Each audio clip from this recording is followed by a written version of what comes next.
Hello, hello, hello. Welcome to Subconscious Sundays. I am your co-host, Reverend April Kling Meyer, and with me, as always, is the wonderful and magnificent Timothy Freeman, Hi.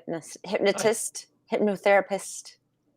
And today we are winding up this season. So this is our season finale. And we've decided to end it on the note of perfectionism. Perfectionism.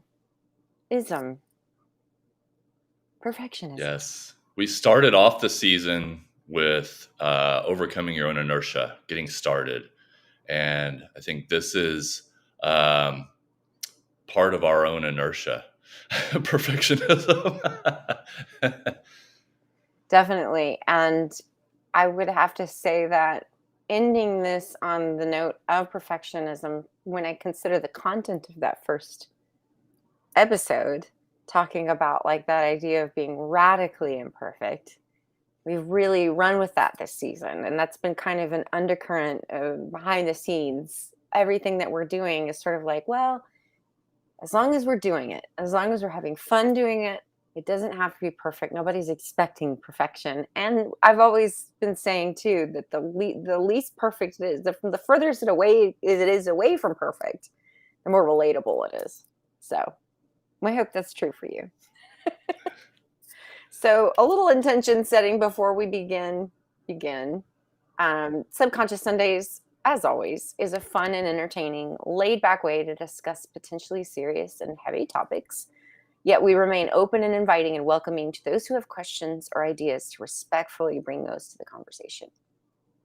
Yes. And this has been our weekly ritual to gather our shared communities in sacred space and sharing our knowledge and experience and hearing your responses.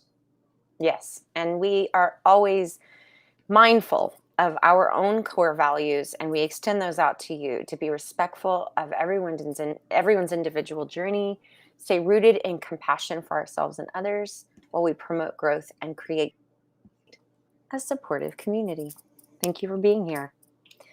Thank So you. Tim, you're gonna take the microphone today, more or less, Yeah, more than me. we're gonna do another little switcheroo, and April's got an awesome meditation for us today on this subject. And interestingly, we actually, behind the curtain here, we decided to switch this up very recently, and it's very interesting because when I'm thinking about these topics that we put together, man, this one is like square in my wheelhouse. So I was doing a lot of kind of reading and, just kind of looking into it a little bit, looking into some of the perspectives that I like to check in with on some of these topics. And so I put together, this cool information that I was going to try to incorporate into a hypnotic meditation. And it's actually better geared to share with you the information that I encountered and some of the information from my experience. So we'll get started with that. So perfectionism. I mean, this is something that a lot of people deal with.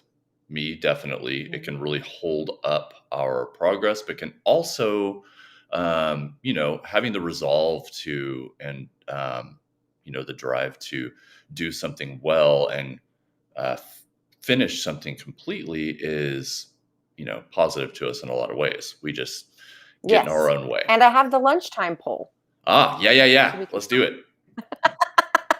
we're calling it the lunchtime poll because this is our equivalent of the lunchtime poll and then hot probs, right? Right. Some of you will get that reference. Some of you will get that reference, and if you do, you're so welcome here. So it's time for hot probs, and right now, lunchtime poll.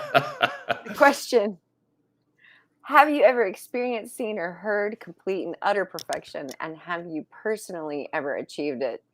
I am going to share these in no particular order, but I want to demonstrate like that there's kind of like some nuance in these ideas of around perfectionism and also some like different perspectives the opposite perspectives on it. So Cheyenne says, perfect to who?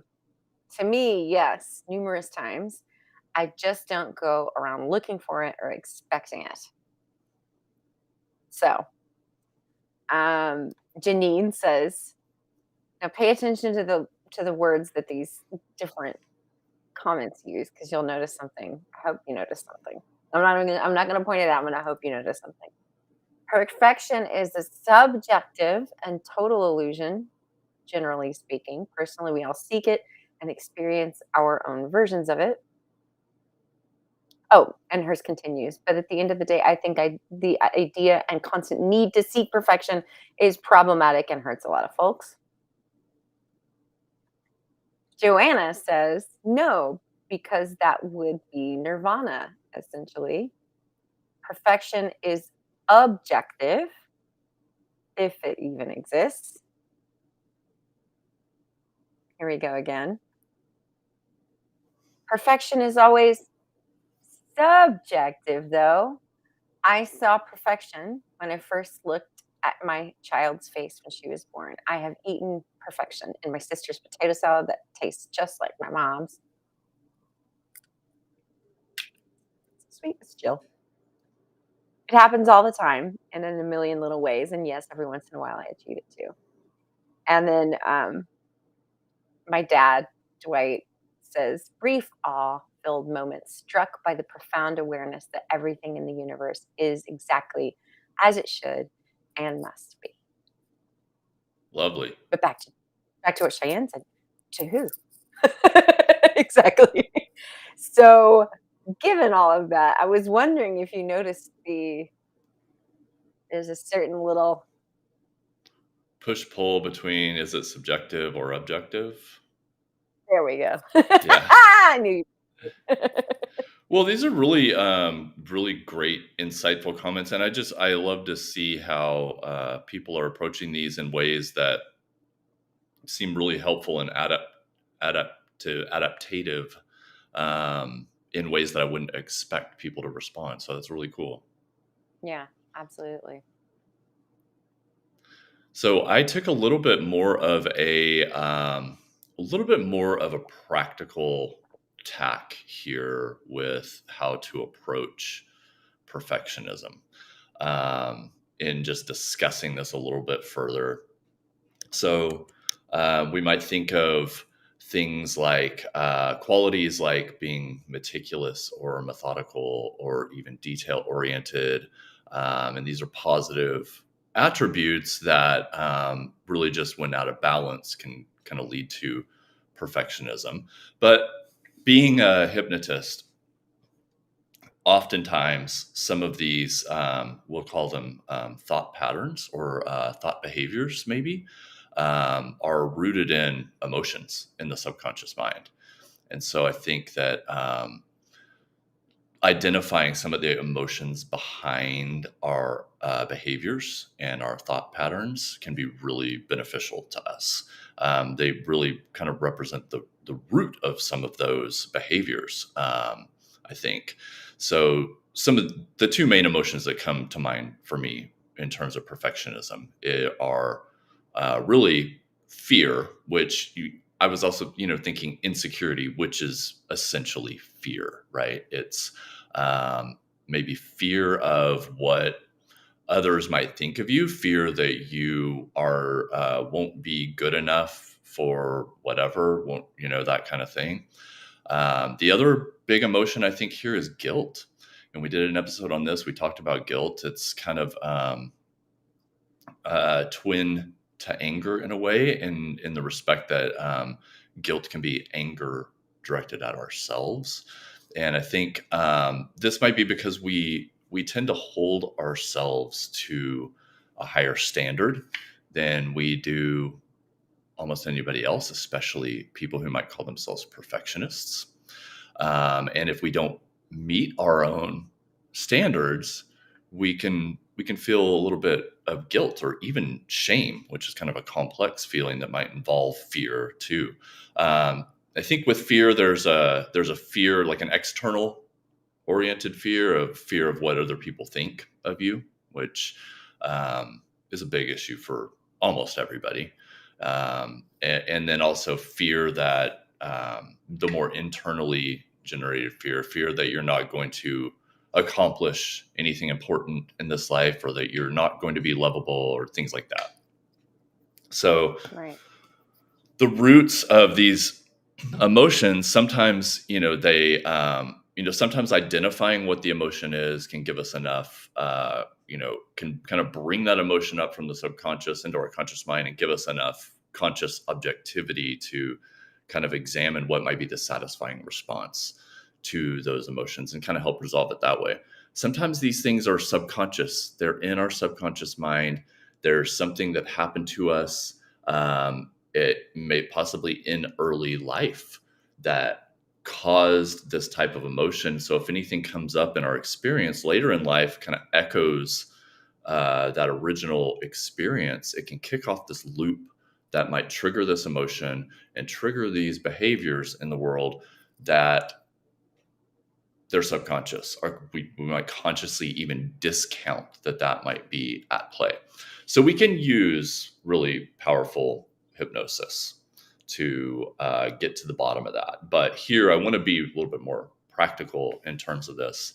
So with guilt, where we hold ourselves to a higher standard than others, my hypnosis teacher is amazing, and I've learned so much from her. One of the things that comes up that I hear her say here is it's because you care. You hold yourself to a higher standard because you care.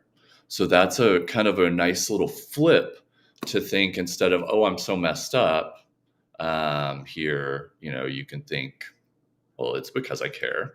But we really do need to kind of recalibrate the standards that we hold ourselves to sometimes, if they get a little beyond, not necessarily beyond our reach, but if we're not meeting our standards on a regular basis and it's causing troublesome feelings like guilt or insecurity, then we can recalibrate these standards. And there's a few ways here, a few perspectives that I think would be helpful to recalibrate the standards we hold for ourselves.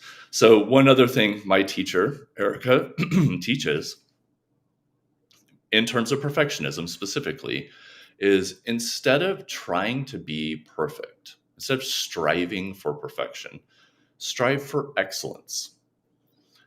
And I think this is really, I think that, some of our comments kind of touch on this just a little bit, but I might add my own spin to this a little bit too. I think that's really Always. helpful. Always. Yeah. But my own spin would say, instead of striving for perfection, strive for integrity in what you're doing. And the definition of integrity, just the base definition, is the quality of being honest and having strong moral principles, moral uprightness. But another definition is the state of being whole and undivided.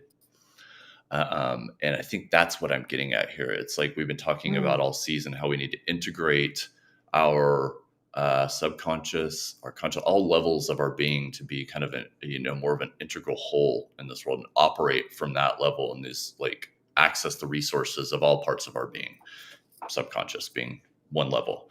Yeah. So and this is me realizing that integrate and what was the other word that you used just now? Integrity. Integrity. Oh my gosh. Same root. Right. Yeah. So You just watched me realize that. yeah. So more, etymology, nerdology here. Perfect. The word perfect. The root of the word perfect is from Latin, per, meaning so the Latin word is perfectus, completed, excellent, accomplished. It's the roots are per, meaning through, completely through, and then facere, to make or to do. So really the definition is to do something completely. That's one helpful definition, I think. When we look at the word, what does perfect mean? What does perfectionism mean? To do something completely. So Mr. Carl Jung has something interesting to say here. He says, one should never think that a man can reach perfection. He can only aim at completion, not to be perfect, but to be complete. That would be the necessity and the indispensable condition if there were any question of perfection at all. For how can you perfect a thing if it is not complete? Make it complete first and see what it is then. But to make it complete is already a mountain of a task. And by the time you arrive at absolute completion, you find that you are already dead. So you never reach that preliminary condition for perfecting yourself. Well, I'm thinking about So, like when I'm having a really delicious meal, right? Like I feel full. I feel like the meal is complete. And I keep going until I reach that sensation of satisfaction. And I like to I think of like, I'm going to just go ahead and bring creativity into this because that's what I do. Creativity and yeah, spirituality, that's me. So we encounter this so head on in our creative processes. And we know that if we as artists, as we as creatives aren't satisfied, it just means we have to keep going. And that's like the first few chapters of this, of this work that we're all embodying as creatives is we learn that we have to keep going if something isn't meeting that level of satisfaction, like a good, well-rounded meal. sure. Yeah. Mm, And I think the eating it. problem is some people reaching that level of satisfaction, they never quite, with perfectionism, they might never quite get there. It's never good enough. They're never good enough. We all know this pattern, Hmm. right? Hmm. Um, I did try to draw on um, a little bit of influence from the Tao Te Ching, Taoist thought on this Hmm. too. There's a book, and full disclosure, I haven't read the whole book, but I read parts of it. Really seems like a really cool book on this subject. But Gary Trosclair, The Healthy Compulsive. But one thing that this author said about the Tao Te Ching, that one kind of a takeaway in general was, rather than working to make things or ourselves different than they are, we're reassured that it's okay to work with them as they are. And I think this speaks to this sort of idea, like you're talking about, if we want to use the example of create a creative project, art, maybe, Hmm. this radical imperfection. And we were probably all taught as kids when we're doing art that there are no mistakes in art. Like you can work with the mistakes. And maybe everybody wasn't taught that, but we were taught that. And, there's no mistakes in art. If there's something that's a mistake, you can work with it and it's no longer a mistake, right? I think that kind of can illustrate this here. But two big principles in Taoist thought that I think are helpful here: live flexibly and effortlessly. And this is, I think there's some helpful nuggets in here for our perfectionists. So, Taoist thought would have us kind of live our lives like flowing like water, where we can sort of be flexible and moving around the obstacles, and kind of water takes the path of least resistance, right? This is all going to sound, to really type A perfectionists out there, like the thought of, not doing, the concept of not doing, and things like this might give you a little bit of a, you know, headache. But there's a lot of wisdom here. So I think the idea is, if you've got a project, if there's something you're working on, you're trying to perfect, you're focused on, like making it as good as you possibly can, and you're being maybe a little perfectionistic about it. Rather than, you don't want to, I think the idea is you don't want to infect this project with your drama, and taking pleasure and in the act itself.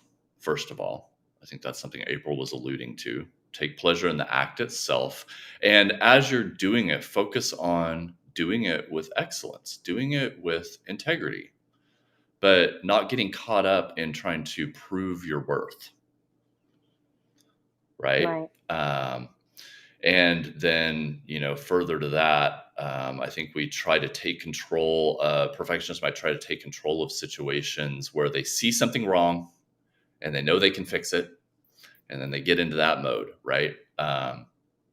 So the world, being fixed doesn't depend on you jumping in and fixing it.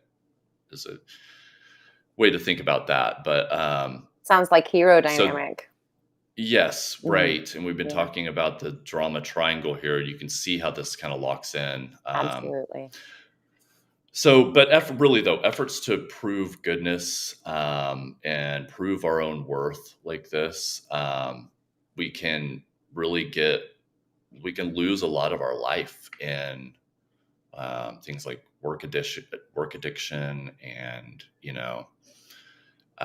being too concerned with what other people are thinking about us and our work. I know that's really hard. You can't just say don't do that, but Mhm. um, I think there's some other things here from Taoist thought that in terms of living effortlessly.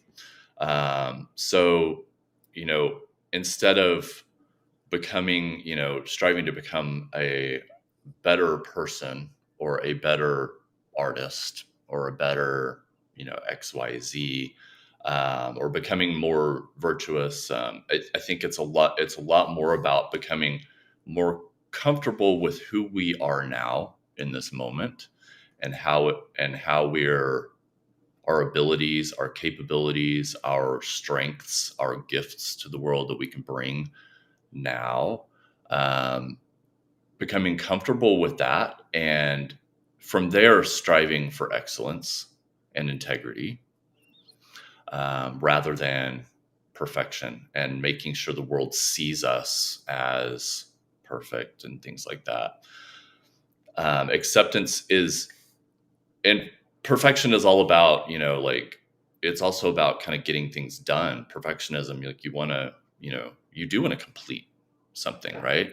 So I think acceptance is just as important as achieving change as effort is. Mhm. So if there's anytime there's like a urgency, like we have this sense of urgency that can come up, and this is where we can really recognize the dynamic of perfectionism. If there's a sense of urgency that comes up, we can kind of almost feel it in our bodies. If you can imagine this sense of urgency that might come up if you're trying to really do something really well and putting a lot of energy into it, you can feel that in your body. So it's a good signal for us to maybe just stop exerting so much effort. And this is where I want to offer a couple of just kind of quick hacks, kind of based on the stuff we've been talking about here. That's one, I think, just a simple one. If you can recognize that sense of urgency, and I won't have you bring that up right now, but you might already be bringing up what that feels like in your body. Maybe it's like a tightened gut, something like that. Like, you can recognize I that. know it well. And Yeah. yeah, right. Yeah. And so just recognizing it is a success in itself. And so just stop, taking a few breaths. But really, one of the hacks here is, I think our conscious mind is a master problem solver, right? It wants to solve the problem, and it works all the time to solve the problem. But some problems are too big for our conscious mind to solve. Our conscious mind is limited. Mhm. So, again, my hypnosis teacher, has this concept of a meta suggestion, where you might say, if you can feel that feeling of urgency in your body, you might be trying to prove your worth, that kind of energy. If you can just stop and allow yourself a few breaths, but then offer a meta suggestion to yourself, something about, I'm going to let my conscious mind chill out on this for a little bit. I'm going to let my subconscious mind continue to chew on this for a while, and I'm going to come back to it where I'll have a better course of action, where you might actually scientific studies have proven this, when you do come back to it, you'll probably be more productive, have more insight into what you're trying to complete. So um, this desire for perfection. There was one other brain hack here I wanted to mention too. So there's this meta suggestion, this idea of a meta suggestion, right? Mhm. Um, where if your brain is trying to solve a problem that is too big for the problem to solve, it's stressing you out to get this problem solved in the best way. That's Mhm. perfectionism, right? Take a break from it, Mhm. move along, allow your subconscious mind to continue to chew on it, come back to it. Um, this is also kind of known as a distraction technique in a way. And with hypnosis, we try to find some healthy distractors once we can recognize that we're caught in a dynamic that we don't want to be in. If there's not a way to like fully address it right there, we can utilize healthy distractors. And this is one of those where we can find another activity to do in that moment. Maybe go for a walk for 5 minutes. And the thing is, it does not take long. You don't have to like let your subconscious mind chew on it for a day or a week, although you can. It can literally be just a few minutes. And there's an interesting study to prove that. I'm not going to get into the details of that study, but I just wanted to offer that here practically in terms of perfectionism. And I know we probably need to get onto April's meditation here because she has some other insights for us about how to handle perfectionism. Yeah, on the tip of being like creating a strategic distraction, let's call it. Yeah, that's a good And way to put it. in my own creative process as an artist, I like to have multiple things going at any given time. That might just be, me, but if well, I'll give an example. One time I was doing a painting that was like a really big deal. It was a commission piece. It was a big commission piece, like a large one. And I had a lot of nerves around it because this was sort of like given to me as I really like your work. I want you to paint something for me. And that was really the only prompting I was given for this painting. So it was kind of sky's the limit. And I didn't want to disappoint this person because they were paying me a lot of money. So I went into a bit of a tailspin, not even able to get over my own inertia and get started with it for a very long time. And then I went to the art supply store. I bought a paint by number of it was like a riff on Van Gogh's Starry Night, but it was a pug in the middle instead of a cityscape. It's a little pug. And I have a friend who had a pug just like that, and it was her birthday coming up. So I just said, you know what? I'm gonna paint this little pug, paint by number, while I'm paint as the distraction from the painting. That I had both going at the same time. I would get sick of one, and I would go to the other, and then I'd get sick of that one, and I basically distracted myself with each of them until they were both done. Nice. Now, Nice. that created a really excellent and in both cases, those were like, going to be given to somebody who would have, had opinions about it or whatever. In one case, it was not asked for, it was completely unsolicited. In another case, it was completely solicited and there was money at stake. So one was a little bit just more for fun. Like she wasn't gonna care if it turned out all right. And the other one was like it had to go and it was gonna be the centerpiece in a really important room. So I had kind of those two things and like really in from that experience, I've taken the lesson to kind of have one thing that's not that important and another thing that is really important at any given time. Also, like the stakes being higher with one and there being no stakes with the other, like, or very few or whatever. And then also, there's another way of like kind of creating that differential is, and this is something that I recommend to anybody, is like having a creative practice that's just for you and nobody ever sees it and nobody ever knows about it, and having another creative practice that everybody knows about and everybody sees. So even people that are like artists, capital A, like make a living from it, if I'm working with them, I'm going to tell them, go find something you're not that good at and go like get into another creative endeavor that you're not as good at for a while. And Yeah, that's that's how I really achieve that. That's yeah, my thank you pro for tip. taking that. Yeah, thank you for taking that like a couple of steps further, and kind of like really good examples on how to employ this sort of like distraction tactic, if you want to, strategic distraction, if you want to call it Oh, it that. works. It works great. I had one other one too. It's really quickly here before we move to the meditation, though. These both stem from the research of David Cresswell. He studies human performance and stress resilience at Carnegie Mellon, and so I looked at a couple of the work. I was looking at some of the work that he does. So there was a study involving this distraction technique and decision making performance, really. But another interesting study that I found indicates that people under high stress can foster better problem solving by taking a moment beforehand to think about something that is important to them.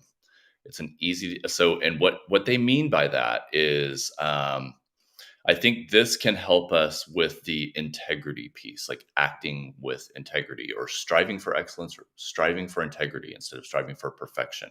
If we can center our consciousness around some of our highest values, and then we can, before we go into a situation that we want to do really well, we want to be performing really well, if we can sort of remind ourselves of some of our highest values that might be informing how we want to do that work well, it can actually help us make better decisions and solve problems easier along the way, too.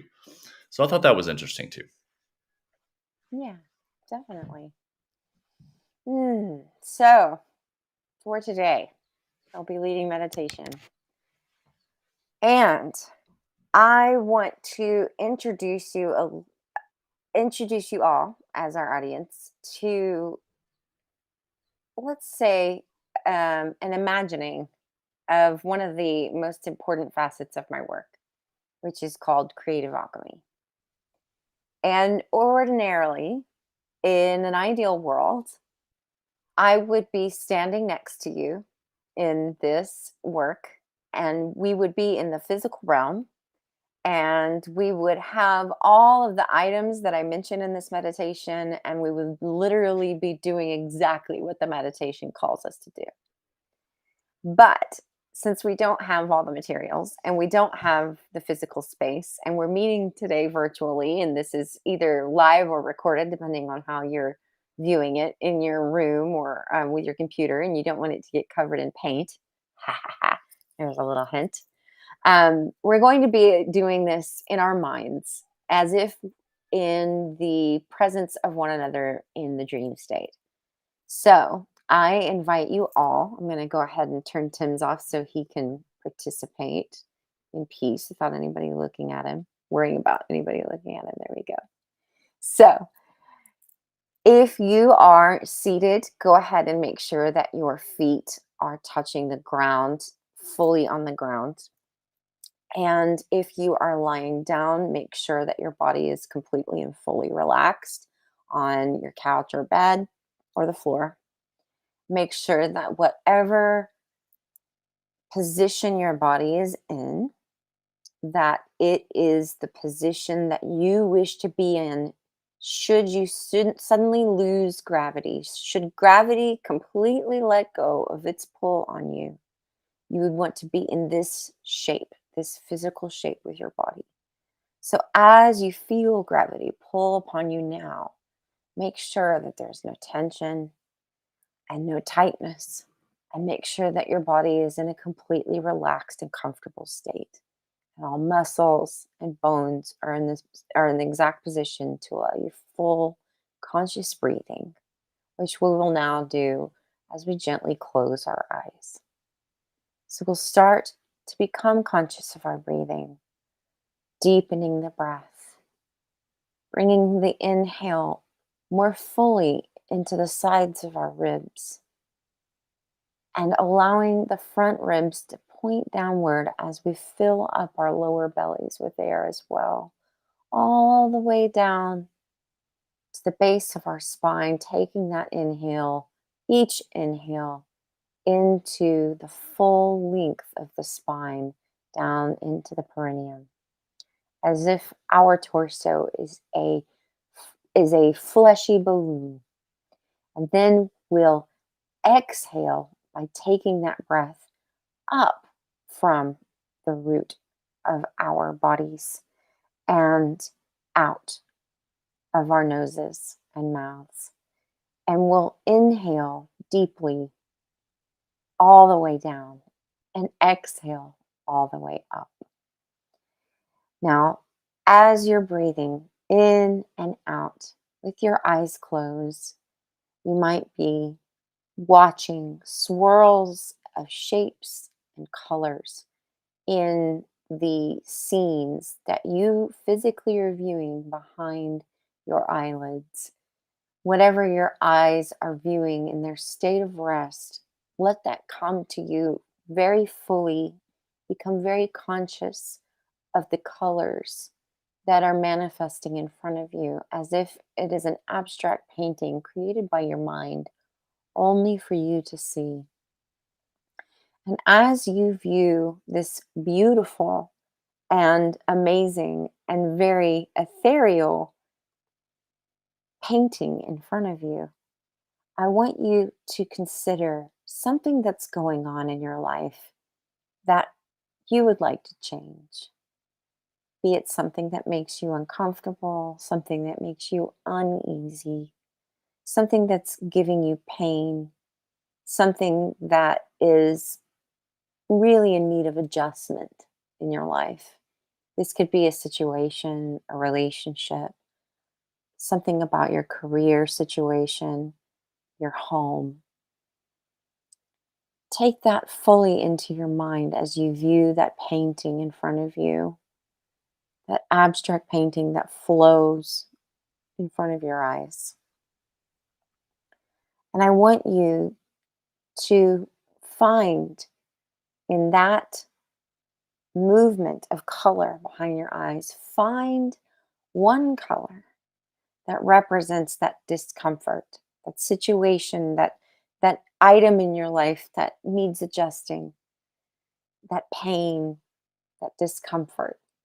Assign it a color. Find that color now in your view and bring it forward and try to hold it there. Hold it there behind your eyes. Maintain that color in your presence.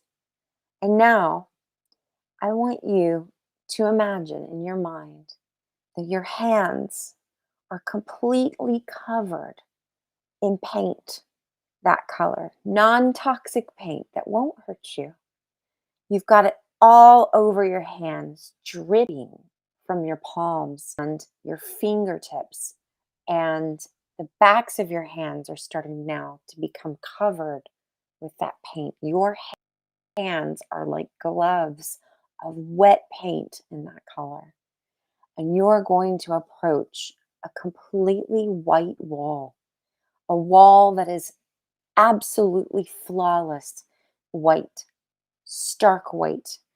And I want you to splash that wall with your hands. Completely splash it with that color. Splash it erratically and with no regard to shape or form. Smear the paint with your hands all over that wall as far as your hands can reach and as far down and up as your hands can go. In your mind, you can imagine your body crouching. You can imagine yourself tiptoeing. And you can imagine your elbows bending and unbending as you smear that color all over this white wall. And now you step away from that wall and see the big, gigantic mess you've made. This fantastic, wild shape with this color that represents your pain, your frustration, your anger, your guilt, your discomfort, all that you wish would change about your life and your situation right now. And now go into your mind. Go into that physical space again where you see the colors swirling around your behind your eyelids. And I want you to think of that joy you know that you will feel, that liberation, that freedom, that comfort, coziness, stability, ease once those changes are made in your life.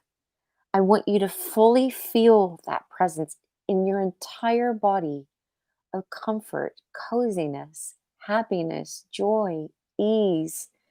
All of these troubles that are currently in your life are behind you. You've made all of the changes necessary to bring joy, ease, and comfort into your life. Now find that color swirling behind your eyelids now. And imagine that your hands are covered in paint, that same exact color, that it's dripping from your hands, from behind your hands, reaching your wrists, maybe even dripping all the way down to the tips of your elbows. That paint all over your hands and forearms. And you go back over to that wall covered in the color of your pain and frustration, and you cover it. You cover it with the color that you just created in your mind of joy, comfort, ease, and into your frustrations, moving into your future self full of joy, full of ease, comfort, coziness, and cover over that paint. You may even start to see these two colors blend together, and whatever colors those two colors make together.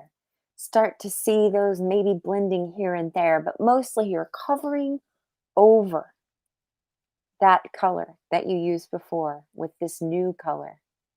And as you're doing so, you're feeling your body let go.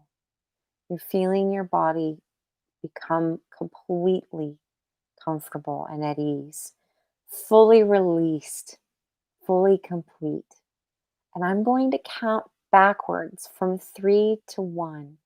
And I will bring us back into this episode of Subconscious Sundays with me and Tim. And as I do so, you can slowly begin to wiggle your fingers and toes. 3, see the giant mess you've made on that big white wall. 2, see how the colors cover one another and see how they blend for all sorts of new surprises. 1, come back to us now, realizing that there is no such thing as true perfection except for what is divine, and what we create is always divine.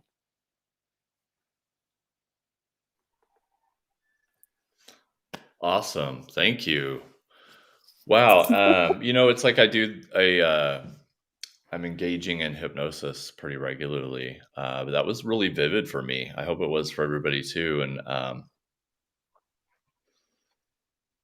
I think I got a little spark of insight about what my hand was doing there too. Now I've been through this creative alchemy process with you, and it's awesome.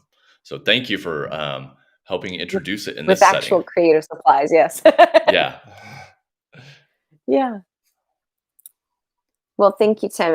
And this is always like a possibility in working with me that we could do this together. Not always easy to do virtually, but there's ways to kind of scale it down using crayons, colored pencils, whatever you happen to have on hand. I can work with that. It is kind of the highest tier option of what I offer. Most of what I do is just one on one, sacred witnessing and spiritual guidance. All of the information to book an appointment with either myself or Tim or both of us, that's becoming an option as well by request, actually. But either one of us have a link below in the description of every single video that we make here on Subconscious Sundays. So you can go to either one of those to book a no obligation, absolutely free introductory session with either one of us to discover what it is that we do and how that would work individually for you and your needs. Because we refer to the work often in the show. Anytime we're talking about spiritual work or subconscious work or dream work, We know that this isn't work that can be done in a vacuum. We know it can't be done alone, and that partnership and guidance is key for it to be a success.